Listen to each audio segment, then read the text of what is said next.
साथियों नमस्कार। आज का वीडियो का मुख्य विषय है कि जन्म कुंडली में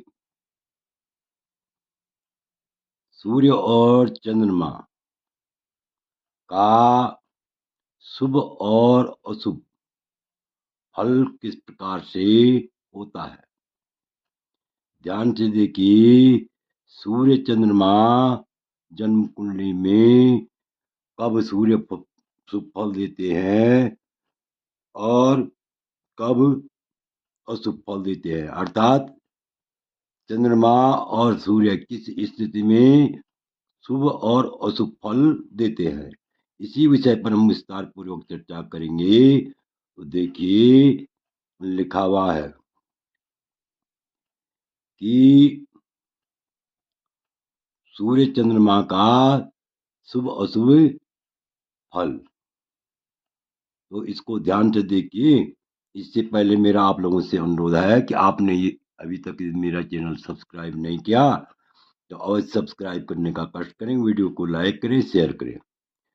देखिए, लिखा हुआ है, शास्त्र में ऐसा उल्लेख मिलता है कि पापान्विते शीत रुचो जनन्या नूनम भविन ने धने मानमंती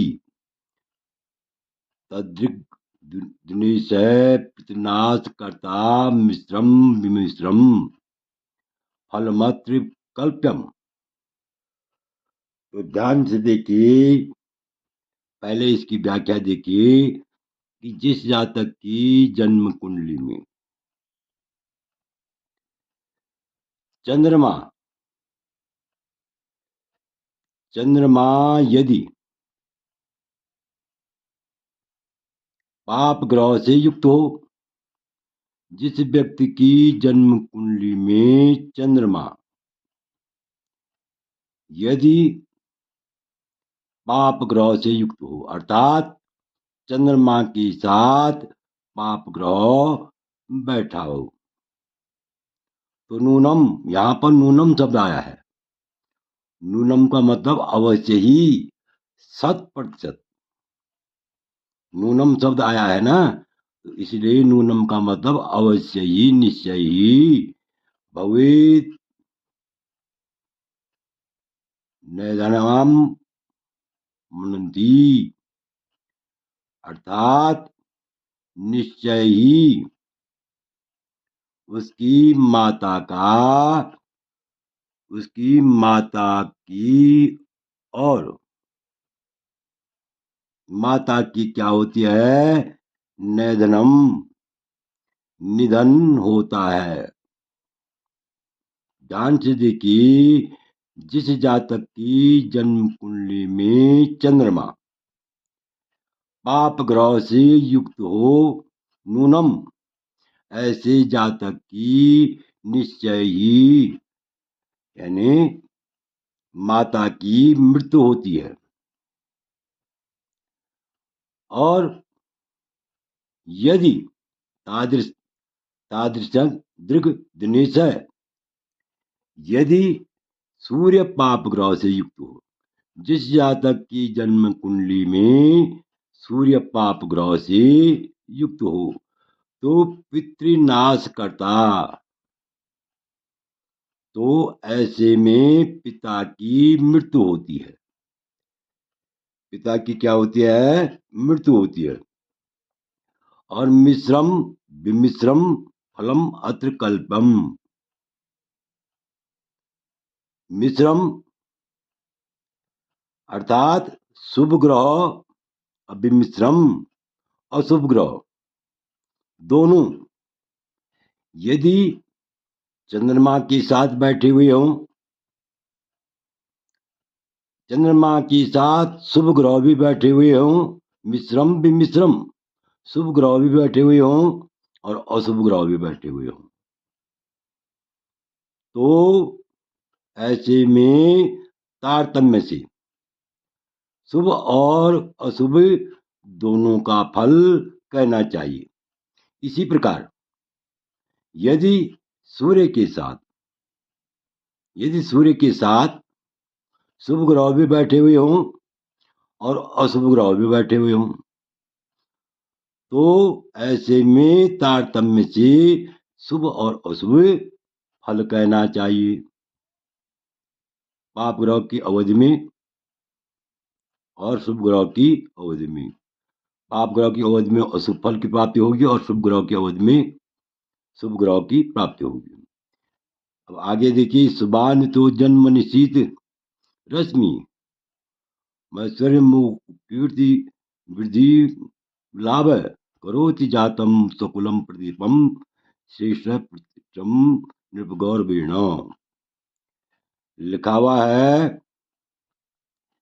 कि यदि चंद्रमा शुभ ग्रह से युक्त हो तो ऐसा जातक यशस्वी होता है और धन का लाभ करने वाला होता है और अपने कुल में श्रेष्ठ होता है और राजा के द्वारा उत्तम प्रतिष्ठा प्राप्त करने वाला होता है। इसी प्रकार यदि सूर्य शुभ ग्रह से युक्त हो या दृष्ट हो तो ऐसा जातक भी अत्यंत यशस्वी होता है, धन का लाभ प्राप्त करने वाला होता है और अपने कुल में श्रेष्ठ होता है और उत्तम प्रतिष्ठा प्राप्त करने वाला होता है। तो भावार्थ से और भी स्पष्ट हो जाएगा यहाँ पर, यानी जिसके जन्म काल में, यहाँ पर स्पष्ट हो जाएगा भावार्थ में, जिसके जन्म काल में चंद्रमा पाप ग्रह से युक्त हो, अर्थात पाप ग्रह के साथ बैठा हुआ हो, उसकी माता की मृत्यु होती है और सूर्य पाप ग्रह से युक्त हो तो उसको उसके पिता की मृत्यु होती है। अर्थात यदि चंद्रमा पाप ग्रह से युक्त हो तो माता का सुख नहीं मिलता है और यदि जो सूर्य जो है पाप ग्रह से युक्त हो तो पिता का सुख नहीं मिलता है। लेकिन यदि शुभ ग्रह और अशुभ ग्रह दोनों से युक्त हो, शुभ ग्रह भी बैठे हुए हों, चाहे सूर्य के साथ हों चाहे चंद्रमा के साथ हों, सूर्य के साथ बैठे हुए होंगे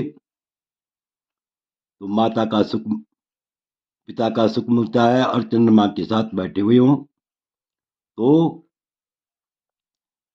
माता का सुख मिलता है। तो इस प्रकार से यदि ऐसे ग्रह हों तो तारतम्य से भली बात देख करके शुभ अशुभ दोनों फल कहना चाहिए। और आगे इसी प्रकार यदि चंद्रमा, अब यहाँ पर जो है और भी स्पष्ट हो जाएगा, यदि चंद्रमा जो है शुभ ग्रह से युक्त हो तो जातक क्या होता है, अत्यंत यशस्वी होता है और धन का लाभ करने वाला होता है, अपने कुल में श्रेष्ठ होता है और राजा के द्वारा उत्तम प्रतिष्ठा पाने वाला होता है।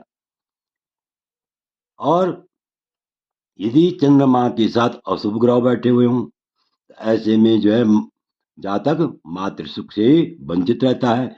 इसी प्रकार सूर्य के साथ यदि शुभ ग्रह बैठे हुए हों तो ऐसा जातक यशस्वी होता है, अत्यंत यशस्वी होता है, धन का लाभ करने वाला होता है, अपने कुल में श्रेष्ठ होता है और राजा के द्वारा उत्तम प्रतिष्ठा पाने वाला होता है। अर्थात ऐसे जातक के राजयोग होते हैं, ऐसा जातक अत्यंत भाग्यशाली होता है। आशा है कि इस वीडियो को आप भली बात समझ गए होंगे। आपसे अनुरोध है, यदि आपने अभी तक मेरा चैनल सब्सक्राइब नहीं किया तो अवश्य सब्सक्राइब करें, वीडियो को लाइक करें, शेयर करें। वीडियो देखने के लिए बहुत बहुत धन्यवाद। विशेषकर मैं उन लोगों का अत्यंत आभारी हूँ जो मेरे वीडियो को नियमित रूप से देख रहे हैं। पुनः एक बार बहुत बहुत धन्यवाद।